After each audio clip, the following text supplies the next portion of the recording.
And our final film this week was the one I picked, that being the 2007 film 5 centimeters per second, which is a romantic drama, I guess, except there's very little romance. It's basically just, we've got our main guy who fell in love with a girl as a kid. They both connected because they were both kind of loners.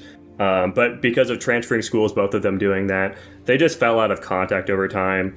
And most of the movie is centered around our main character kind of still being hung up on this girl that he never stopped being in love with, and the girl moving on and seeing those two different pathways and how life interacts with them in that way. And it was told in like 3 different stories where it basically just shows the guy in 3 different stages of his life, and how, you know, that model of him being like hung up on this girl affects him at these different portions, and eventually he moves on at the end. And that's basically it.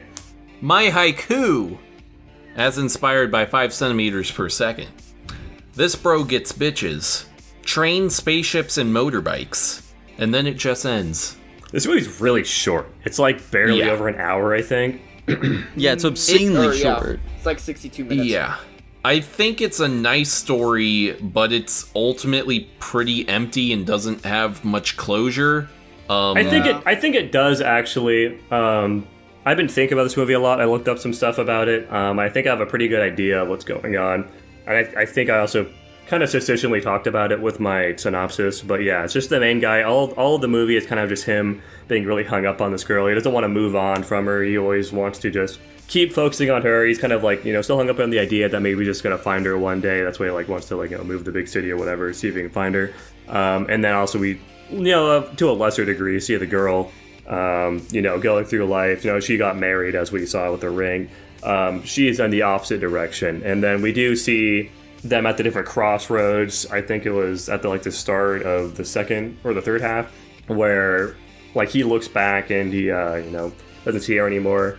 And she wasn't waiting for him, but he was waiting for her. And at the end of the movie, it's the opposite, where, you know, he sees the train, but he smiles because he realizes that she moved on, and that kind of gives him the motivation to move on himself. It's subtle. This is a very subtle film. Gotcha. But honestly, I don't think it really works, to be honest, because it's really fucking slow and it's really boring. Like, the first third of this film is told this, like, I don't know, it's basically like letters that the girl's writing to the guy. The story is kind of cute. He's just trying to get to her on a train, but it's so fucking slow and it's so boring, and I couldn't care less. The payoff was a little cute, but it was just so much wasted time. Jackson, it's supposed to be like that, though, man, because, like, you know, you're feeling, like, how long he has to wait for her, and it's like, oh my gosh, like, it just keeps getting delayed. What's going on here, man? Like, he just keeps having to fucking wait. I hope that she doesn't have to wait for him, man. Oh my gosh, this is, like, really they just keep fucking stopping, and he keeps having to wait. Oh my gosh, like, this must be excruciating for this guy. But also, I don't care about these characters whatsoever, so why should I feel bad for him in this moment? I just want to get this movie rolling, man. Let me compare this film to Funny Games real quick. No. But, every time, goddamn. Yeah, no, I mean, I see where the movie's going with it, but it's just a boring way to structure the film. Yeah. I think it's definitely a unique way with the letter reading, and that's kind of how we're getting context into their relationship and what's going on. But it's also just really fucking boring. I will say a big plus with this film is that's really pretty to look at. It's very well animated, I would say. Yeah, like the environments and everything look fantastic, but the character designs, not so much. Yeah, the characters are really generic looking, outside of like the surfer chick. She's like the only one that really has like much of a design, I would say. Mm-hmm. Yeah. They focus on her a lot too. Like they have like a lot of like close-up shots and like high detail shots of her for some reason, and not that for like anybody else. It's pretty funny. Yeah. I really like the first story. I don't really have any complaints about it. It's the other two and the way the whole thing connects that starts kind of falling apart for me. And also, like, just like, you know, the classic, boring, unremarkable anime male protagonist. Like, holy fuck, this guy has got nothing going. Dude, he's supposed to be, like, you know, a self-insert. If you feel like he has nothing going on, you might want to take a look in the mirror, buddy. Well, that's not how you can't insert me in. Dylan, you've been pretty silent. How'd you feel about this one? Yeah, I mean, I agree with Jackson. I actually understood all the message it was trying to convey. Somehow this movie still felt boring, even with it being like an hour long.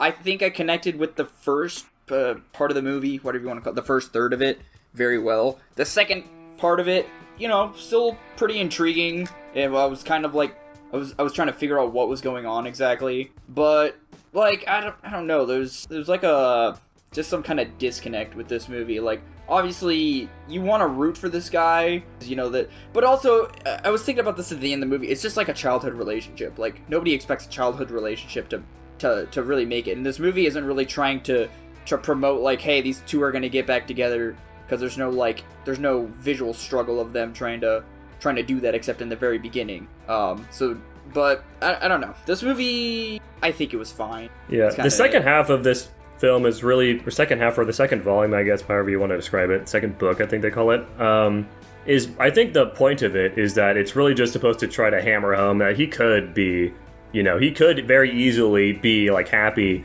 if he moved on. He's literally got a girl that's doting on him. I think he is pretty popular generally, is what we're supposed to be looking at from high school.